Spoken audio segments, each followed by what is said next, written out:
तामुलपुर जगमारी गामिनि हारिमु सिबिग्रा अफय बसुमतारिया बेरामजों नाख्रेबजानानै दं।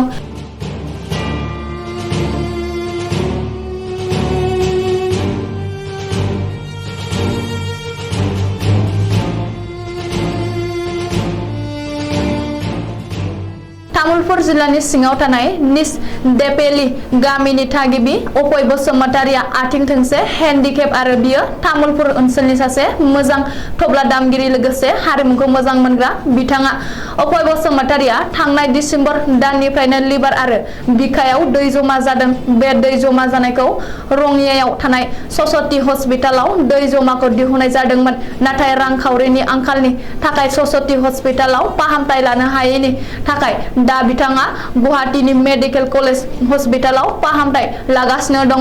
दा बिथांनि बिखा आरो लिभाराव दै जमा जानायखौ गैया खालामनो थाखाय लिभार आरो बिखायाव अपारेशन खालामनांगोन होननानै नखरनिया फोरमायथियो।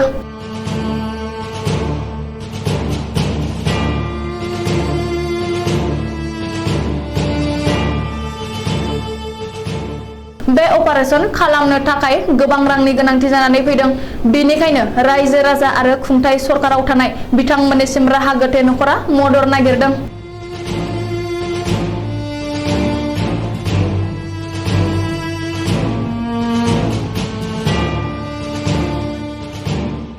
दुखुथिया नखरखौ हेफाजाब खालामनो थाखाय गाहायनि एकाउन्ट नाम्बार होनाय जादों। एकाउन्ट नं 504211693332।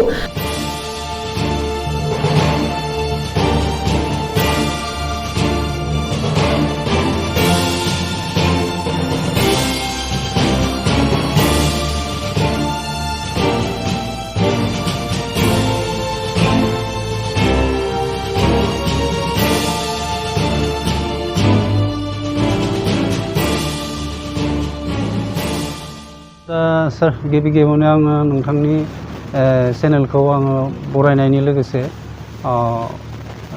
माने रोजा रोजा माने आंनिफ्राय गोथार गोसोनि माने खुलुमनाय बावहरग्रोबाय। दा आंनि माने बेरामा जाहैबाय दा गिबियावनो आङो सस्थियाव माने सिकित्सा लादोंमोन प्राइभेटाव। बेहाय आङो आंनि उसुग हिसाबै लिभार हार्टनिफ्राय दै दिहुननाय जादों, ओमफ्राय लिभारनिफ्राय दै दिहुननाय जादों। लिभारनि दैनि बिबाङा जाहैबाय 1.5 लिटारनि सायाव दिहुनदोंमोन बै समाव, आरो हार्टनिफ्राय मथा मथि 0.5 लिटारनि सायाव दिहुनदों। ओमफ्राय एसे माबा जादोंमोन, एसे हामदोंमोन आरो खस्थ' जादोंमोन।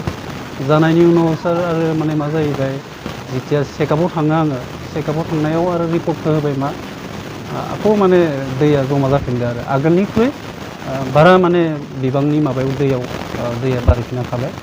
बेहाय आंनिफ्राय आङो जिहेतु जोंनि निखावरि मानसि हिसाबै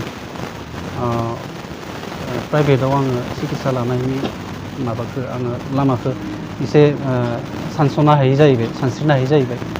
बेनिफ्राय आङो नैथियाव आङो GMCआव माने आङो सिकित्सा लाहैबाय। आं बेहाय 6 दिन माने आङो बेदाव आङो माने शिफ्टिं जादोंमोन। बेहायबो माने दैया बारिनाया माने 600 ml नि सायाव माने दिहुनबाय बेहायबो। बेनिफ्राय आरो खुस्थ' जाना फैलायबाय न'आव। खुस्थ' जाना फैनायनि उनावहाय माने थांनाय जुन दाननि 29 थारिखआव माने चेकआपआव थांबाय जोङो। थांनायाव फार्स्ट टाइम ECG खालामनो होबाय डक्टर सारा। बेनि उनावहाय आरो इक' खालामनो होबाय। माने इक' खालामनायाव रिजाल्टआ बेनो, दैया फिन आरोबाव आगोलनिफोरबायदि पजिसनाव दैया बारिफिननाय मोनसे रिजाल्टखौ होबाय डक्टरा। होनायनि उनावहाय आंखौ बुंबाय डक्टरा, नोंनि दैया फिन बारिफिनदो, नोंथांखौ दिनै जोंनि बे GMCआव माने दै दिहुननो थाखाय नोंथांखौ लाखिनाय जागोन। नोंथाङा दा मा सानो होननानै बिदि सोंथि सोंनायाव आङो एसे गोनो गोथो जाबाय जे आं चेकआपआवसो थांदों, नाथाय आंथ' थानायनि मोनसे लक्ष्यआव आं थांनाय जायाखैमोन। आरो फारसेथिं आङो न'खराव रायज्लायनो गोनां माने खोथा थायो, खारन जोंहा फाइनान्सियेलि बिराद दुरबल, ओरैबो गैया ओरैबो गैया। खेबसे आङो जि गरसे दङमोन बे गरसे गरनैदोनो आङो मोननै स्टेपाव आङो बेमार नायनानैहाय आङो दा थार्ड टाइमाव आङो माने ओरैबो गैया ओरैबो जाया ओरैबो हाया आंहा खुनु मोनसे सलुसन खालामनायनि मोनसे रास्ता गैया जाहैबाय दा बे अबस्थायाव आङो दंथ'यो आरो डक्टराथ' दा आंखौ बुंदों जे दैया जिहेतु बारिफिना दं होनदों दैखौ दिहुननायनि उनावहाय दैखौ टेस्ट खालामगोन बिथांमोना टेस्ट खालामनायनि उनाव आङो बिथांमोना आं सोंनायाव बिथांमोना अपारेसन खालामाबा नोंथांनि बेरामखौ सोखानो हानाय नङा बिदिनो बारिफिनबाय थागोन आरो बिदिनो दिहुननो गोनां जाबाय थागोन ओंखायनो अपारेसनखौ खालामनांगोन नोंथाङा होननानै आंखौ बुंनाय थांदों आरो अपारेसनखौ एक्सुवेलि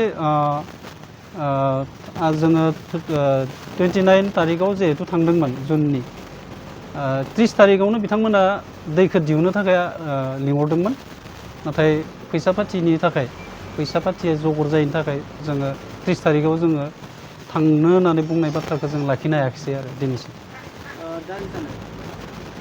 रायजो राजाखौ आंनिफ्राय दा मा बुंनो रायजो राजायाथ' दा आंनि जि माने आंखौ मोजां मोननाय मानसि दङ आरो रायजो राजानि मानसिफोराबो गासैबो जेनेबा हयथ' आंखौ नायफिननाया सम्भब नङा थेवब्लाबो आं बेखौनो आं मिडियानि गेजेरजों आं खावलायनो सानो जे आंखौ जाय सुबुङा माने आंखौ फोथायो बा आंखौ अननाय दङ बिथांमोना आंनि सायाव आंनि बेरामखौ फाहामथाय होनो थाखाय बिथांमोना फाइनान्सियेलि एसे आगबारिबोनायखौ आं लुबैयो बेखौ आङो माने बिथांमोनखौ आं आखाइ खबनानै बिथांमोनखौ खावलायो जे बिथांमोना आंखौ फाहामथायनि थाखाय माबा मोनसे राङारि अनसुंथाइ होयो बेखौ आङो सानो आरोखि जोंनि गामिनि जगमारि निजदिफिलिनि जोंनि इउपिपिएलनिनो मेम्बार बिथाङा सासे जोबोर जेरावबो आखा फाखा मानसिमोन थारमाने कालसारावनो जा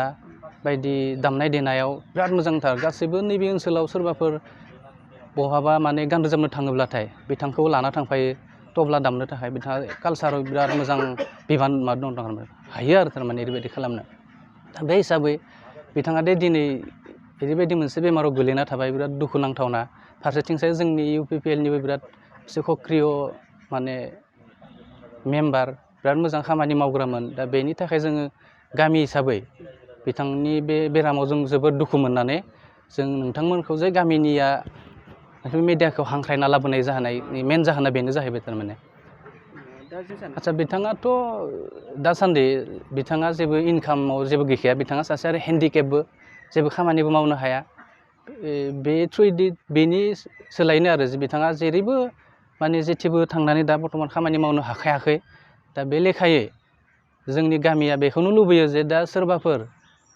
गिदिर गोलाव मानसिफोरनिफ्राय जोंनि गामि हिसाबै हांख्रायनाय जायो जे बिथांखौ फाइनान्सियेलि एसे हेल्प होयोब्ला जोंनि गामि हिसाबै जों गोजोननाय थागोन आरोहाय आं सानो इउपिपिएलनि सोरबाफोर एमएलए बा एमसिएलएफोरानो जाथों बा सिबानो जाबावथों खेबसेबाव फिन बिनि बेमारखौ नायनो थाखाय बिथांखौ खेबसे सहजग खालामबावनो थाखाय आङो जोंनि गामिनि जानानै गुरै खावलायहरनाय जाहैबाय बेथ' सैथोखा बे सियर बाथ्रा बे गोबां आन्दलन जालांबाय बेसेबांबा बोसोर 10 बोसोर 12 बोसोर प्रमद सारा जि दिननिफ्राय एबसुखौ लिड लानानै आन्दलन खालामबोबाय बे दिननिफ्रायनो बिथाङा जेथिंबो माने बाहागो लायो क'क्राझारावनो जा उदालगुरियावनो जा जोंनि चिराङावनो जा बाक्सायावनो जा जेरावबो माने आन्दलनाव बाहागो लाहैयो बिथांनि गोबां माने प्रुफ दङ आरो बेफोरखौ जों होनो हानाय जे बिथाङाबो दे बड'लेण्ड मुभमेन्टआव गोबां बाहागो लाहैनाय माने माबा दं आरो नुथाय दङ आरो बिहोमा दङ गोबां खामानि मावलांदों जोंनि बर'नि जाथि हिसाबै